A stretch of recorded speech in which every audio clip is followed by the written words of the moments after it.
तो फिर उस तरीके से जहाँ कोविड ज़्यादा हो केवल वही स्कूल बंद हो। तो इसके लिए मैंने दोबारा मेरा जो विभाग का मत था वो मैंने प्रमुख शासन सचिव होम को अवगत कराया है और माननीय मुख्यमंत्री जी से अभी शाम को हमारी दूसरी मीटिंग है, तो उसमें मैं जाऊंगा, तो हम सब लोग चर्चा करके एक समुचित निर्णय लेंगे।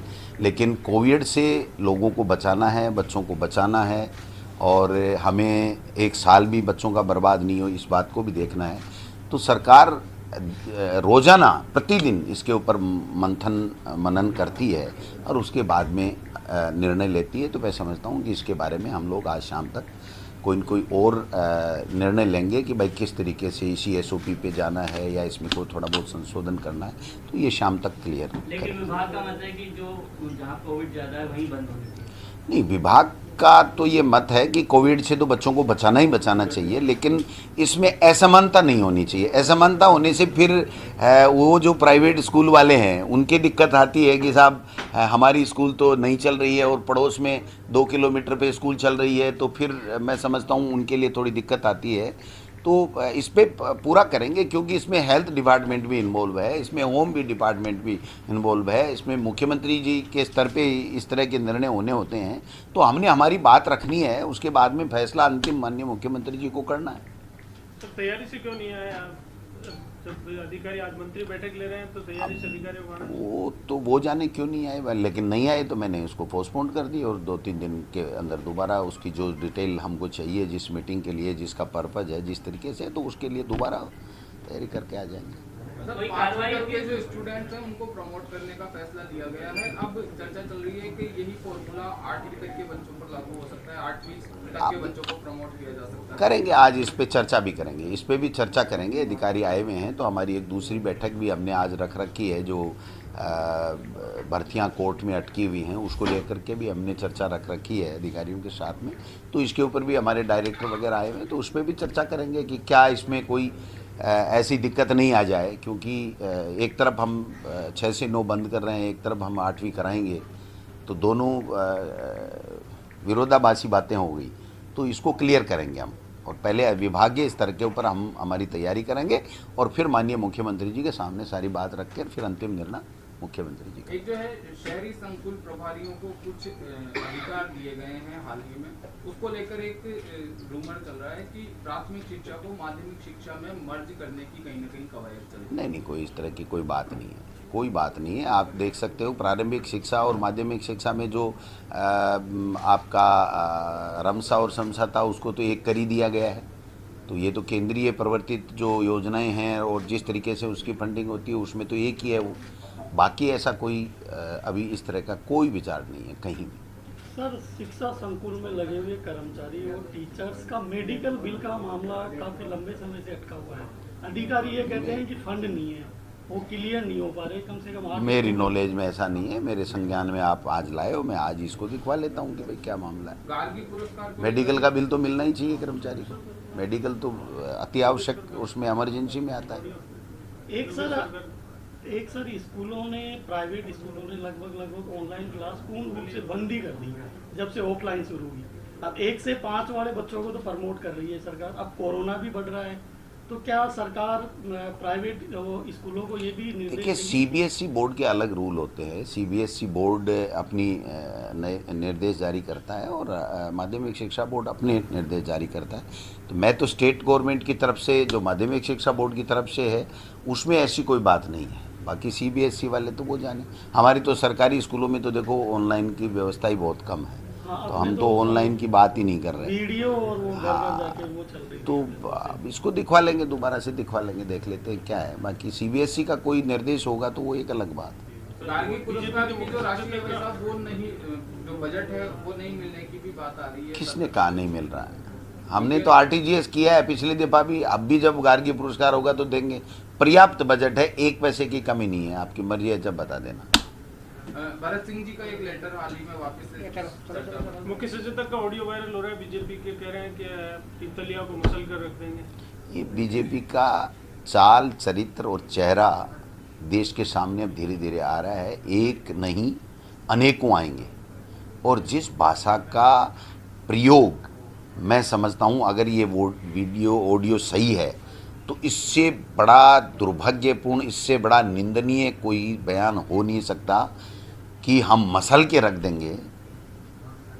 इससे ज़्यादा कोई गिरावट राजनीति में न कभी आई, न आने की गुंजाइश है। और हम जो बार बार कांग्रेस पार्टी और राहुल गांधी कह रहे हैं, ये बात सत्य साबित हो रही है कि आगे आने वाले समय में मोदी के रहते चुनाव होंगे कि नहीं स्टेट्स में और देश में, इस पे भी प्रश्नवाचक चिन्ह लग गया है। आप जिस भाषा का उपयोग करके बाप भाई और बेटे से कॉलर पकड़ करके, पत्नी से अनशन करवा करके, आत्महत्या की धमकी दिलवा करके और उससे आप नॉमिनेशन वापस करवा रहे हो, और एक तरफ ये कह रहे हो कि अमित शाह जी की नज़र है रगड़ के रख देंगे, तो आप समझ सकते हो। अब भैया आपको सोचना है, क्योंकि आपकी वॉइस दूर दूर तक गांव ढाणी में बैठे सब जगह जाती है, पूरे देश में दुनिया में जाती है। तो मैं समझता हूँ ये नैतिकता की हदें पार करने वाला काम है और इनको कोई लाभ नहीं मिलने वाला है। ये खड़े रहने से जितना लाभ मिलता ना इनको, मैं कह रहा हूँ इतना बड़ा नुकसान होगा। आपने देखा कल कितने लोगों ने, पीतिलिया जी के समर्थकों ने मीटिंग करके कहा कि हमारे साथ अन्याय हुआ है और हम इस अन्याय का बदला लेंगे। तो आप समझ सकते हो कि उनकी क्या हालात है। एक तरफ चुनी हुई सरकार को गिराने का षड्यंत्र कर रहे हैं, दूसरी तरफ कोई फार्म भरना चाहता है जिसका लोकतंत्र में अधिकार है संविधान के मुताबिक, उसका हनन किया जा रहा है। किसान 150 दिन से बैठे हैं, उनकी कोई सुनने वाला नहीं है। केवल राहुल जी कह रहे हैं ना, 2 और 2 के लिए सरकार चल रही है, केंद्र की सरकार। मक्खन साहब आ रहे हैं सर, राजसमंद में कैंप करेंगे? नहीं, उनका 1 दिन का कार्यक्रम आया है, वो तो उनके ऊपर है। अभी तो 6 तारीख का कार्यक्रम है उनका, अब वो कैंप करेंगे। अपने प्रत्याशी के बारे में 3 विधानसभा चुनाव के अंदर अगर उनकी मांगे पूरी नहीं होती है तो वो जो है वापिस हो गया। कांग्रेस में भी जो है भरत सिंह जी ने मुख्यमंत्री जी को लेटर लिखा है और कितनी गंभीर उम्मीद आरोप सर, लगाए कितनी हैं। तैयारी? मेरे को कोई लेटर नहीं लिखा। सब साथ मेरे से संबंधित बात करो, एजुकेशन की करो, पार्टी की करो। नहीं, राजनीति की होगी, लेकिन मेरे पास कोई चिट्ठी नहीं है इस तरह। सर एक राजसमंद कल सुजानगढ़ गए सर, किस तरह की तैयारी है तीनों उपचुनावों की? लोगों में उत्साह है, कांग्रेस पार्टी की सरकार से वो खुश हैं, अच्छे काम से खुश हैं, मास्टर भंवरलाल जी के 40 साल की सेवा से वो खुश हैं और मन बना लिया उन्होंने कि इस भाजपा जैसी निकम्मी पार्टी को वोट नहीं देंगे, क्योंकि जिस प्रकार से किसानों के साथ में इसने अन्याय और अत्याचार किया है और जिस प्रकार से भय, भूख और भ्रष्टाचार का वातावरण केंद्र की सरकार की वजह से बन रखा है, इससे लोग परेशान हैं। और बहुत भारी मतों के साथ में मैं तो ये कहता हूँ कि मास्टर भंवरलाल जी 39,000 से जीते थे, वो रिकॉर्ड भी टूट सकता है। सर 2016 की जो एसएलपी लगी सुप्रीम कोर्ट में, उसको वापस लेने के लिए राज्य सरकार की क्या? आज ही चर्चा करेंगे उस पर, जो भी कोर्ट में पेंडिंग है उन पर सब पे आज चर्चा करेंगे। सर एक कंप्यूटर शिक्षकों का केडर का मामला था, वो लंबे समय से पेंडिंग चल रहा है, पिछले साल पूरा होने वाला था वो। ये फाइनेंस है भाई, फाइनेंस में वो पत्रावली थी प्रक्रियाधीन, लेकिन मैं समझता हूँ कि 1-2 दिन में आपको खुशखबरी मिलेगी। और सर तबादलों वाली प्रोसेस भी पिछले साल कंप्लीट होने वाली थी, वो- पॉलिसी वाली, तो अभी तक नहीं। ट्रांसफर पॉलिसी पॉलिसी की बात हुई थी। वो हमने तैयारी कर ली है और हमने सीएम साहब को भिजवाने में ही हैं हम, जिससे आगे कैबिनेट में रख के इसके ऊपर विचार किया सर एक सरकारी स्कूलों के विकास के लिए भामाशाहों का पहली बार 1.40 करोड़ का बजट शिक्षा विभाग को अभी तक प्राप्त हुआ है। शायद मेरे हिसाब से ये पहली बार है कि इतनी संख्या में सरकारी स्कूलों के प्रति बजट एक साथ आया है। देखिए, विश्वास होना चाहिए। अगर कोई पैसे देता है, कोई भामाशाह पैसे देता है, तो उसको विश्वास होना चाहिए कि मैं किसको पैसा दे रहा हूँ वो पात्र है कि नहीं और मेरे पैसे का सदुपयोग होगा कि नहीं। ये दान के लिए पहली बात आती है। तो पात्र मानते हैं वो कि कांग्रेस की सरकार है, अच्छे तरीके से इसको सदुपयोग करेगी और इसका सदुपयोग भी हो रहा है। आप देख सकते हो कि क्वालिटी एजुकेशन में हम दूसरे नंबर पे आए हैं, तो सब लोगों के सहयोग से ही आए हैं। कोई एक व्यक्ति की कोई चिराग तो था नहीं कि उसकी वजह से आगे। तो मैं समझता हूँ एजुकेशन के प्रति लोगों का रुझान बढ़ा है। और एक हमने जो पहली बार राजस्थान में प्रयोग किया, इसका भी फ़र्क पड़ा है कि सरकारी स्कूलों में एनुअल फंक्शन करा के एलुमनाई को बुलाया गया।